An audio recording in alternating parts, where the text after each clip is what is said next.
First, you want to take the used LS engine that you get from the junkyard down to the long block. Okay, at this time, you will change any of the sensors that will not work for your year truck. You will use sensors and injectors and throttle body from your year of truck. If yours is an O2, for example, you will use O2 sensors. Cam and crank sensors are the same for all 24X reluctor wheel engines. There's usually a lot of dirt and water underneath the intake. Be careful to not let any of the dirt in the intake ports. After covering the intake ports, use air to blow all the stuff out. Using a razor blade, you can clean the head surface as well so your intake won't have any leaks.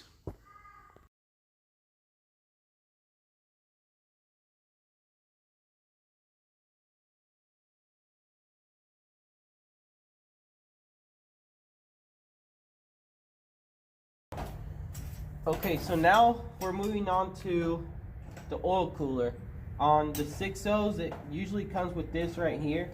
Oil travels through these and goes and cools at the cooler line. You cannot block these off. If you block these off, you're actually going to starve the engine of oil. This right here is what you replace it with. These come on all the 5.3 models. You just put a new gasket on it and you put it on here like so and tighten them up, and then you're good. Then you start checking to see. These usually have they break the bolts right here, or they break, usually they break in the front or the back. Like this one's broken right there, and at this time is when you take the time to pull those out before you stick the engine in.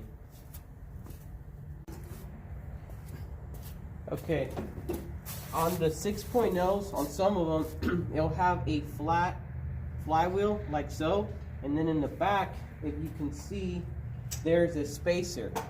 And if you're going to use a 5.3 one, they say if your 6.0 doesn't come with a flywheel, and you take the one off of a 5.3, you will have to replace it without this spacer on it.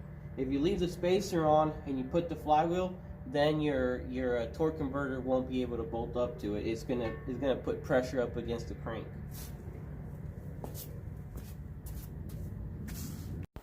For this swap, you will need AC compressor and lines,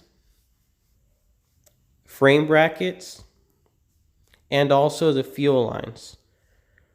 When you install these fuel lines, do not use hose clamps. Use brass fittings to connect them. I repeat, do not use hose clamps.